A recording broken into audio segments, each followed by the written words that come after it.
You have no doubt heard a word or two this week about a small get-together tomorrow in an old castle outside London.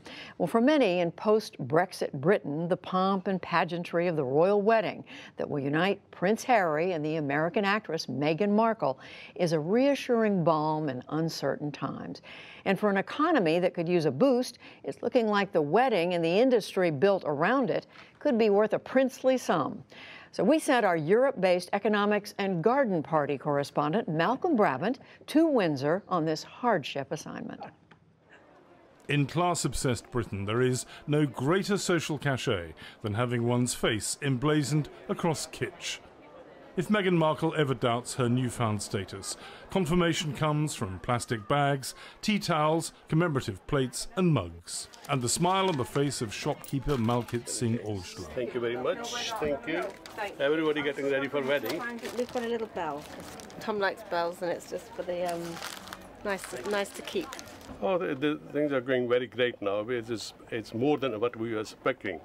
All the wedding stuff is going like hotcakes. Bye-bye. You too.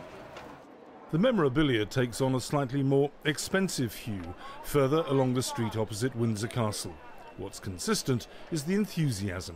Shop assistant Alice Cairns. It's a big deal. I think there's very few people who are untouched by the wedding. It feels very special. There's a huge buzz. We've been talking about it for months, really. People are flooding in. We sold out of loads of our products. We sold out of all our China range. Also, I say people with houses overlooking the procession route, they're kind of putting them on Airbnb or kind of booking.com and making thousands with that.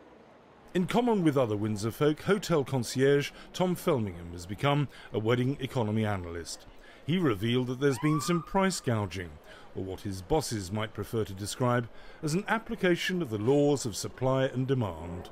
We got 3 or 4 big hotels in Windsor, obviously vying for the room sales, and some of these rooms are going for like thousands of pounds a night, and originally they're like £100-200. But yeah, so it's a massive increase on us and on the business and everything. So it's really booming because of it, and it's just a really happy occasion. Outside the castle where the wedding will take place, some visitors from Ohio were caught up in the good vibrations. Just buying some memorabilia, but I think it's a very exciting time for England. I really do. Number one is memorabilia, and it's history being made, and I happen to like Meghan Markle. It does give me pride, but it's not just the fact that she's from an African-American background, but she represents the people, period. Americans and, I assume, British as well. But Markle's social elevation is regarded differently 30 miles from Windsor in Brixton, a district of London whose residents have a predominantly Afro-Caribbean heritage. Jackie Otimpong is a teacher. I would say it's a breakthrough in life because that is the highest place any black person could ever get to when it comes to marriage. It wouldn't change a thing. Because they are in their world and we are in our world. There's not going to be a crossfire. They'll be there. We'll always look up to them, and we'll always be in Brixton doing our local thing. In their world, it's a perfect world, but in our world, we are struggling. Bye. Ever since Britain voted in a referendum to leave the European Union, the government has been using the royal family abroad to bolster the nation's image as being distinctive. And so, in this time of Brexit, the royal wedding is a windfall for an economy that appears to be stagnating at present. And it isn't just Windsor here that's benefiting. According to one bridal website, during the wedding there'll be 8,000 street parties up and down the country at which 1.5 million cucumber sandwiches will be devoured. So it's safe to say that this is a moment of unrestrained joy in the British cucumber industry.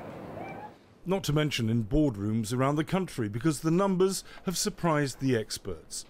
David Haig runs a consultancy that specialises in estimating the worth of a brand and evaluating intangible assets. The reality is that since it was announced, there has been an absolute frenzy. When we first looked at the impact of the wedding on the UK economy, we estimated that it would have about $700 million worth of beneficial effect. We have now doubled that. We think it's about $1.4 billion. Haig says that a considerable portion of those earnings will come from tourism, About 50 million people visit the UK each year, and Hague estimates that the wedding will draw in an additional 350,000 tourists, each spending on average between $1,000 and $2,000. This is music to the ears of Patricia Yates, who heads Visit Britain, the authority responsible for marketing the country as it enters Brexit territory. We need to make sure that people come now. History and Heritage will be here in 10 years' time. So I think the attraction of an event like this, it's about romance, and it brings that royal story to a newer and younger audience. Who are the people that are travelling worldwide? So far this year, as Britain's divorce from Europe approaches, retail spending and consumer confidence have been jittery, according to shopping expert Diane Whirl, who expects a wedding-related flip. Retail is a very emotive sector. It relies on our emotions and our wants and our feel-good factors. And what the royal wedding does is create feel-good. And so it adds buoyancy to a market, it adds good feeling. The fascination with the British upper crust is understood by Sophia Money Coutts, daughter of an aristocratic family famous in the UK for being the royal bankers. There's a huge amount of love for Harry, and I think for the past few years there's been a lot of pressure on Harry. When's he going to settle down? Oh, he's the last of his friends to get married. When's it going to be his turn? And I think that's why there is such excitement that he's suddenly very clearly in love, completely head over heels with Meghan, and so people are just thrilled for them. They're just really, really pleased and excited about the big day.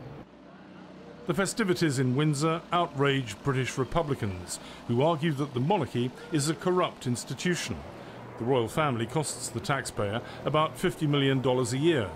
Their defenders claim the additional earnings they generate is a compelling economic argument for sticking with the crown.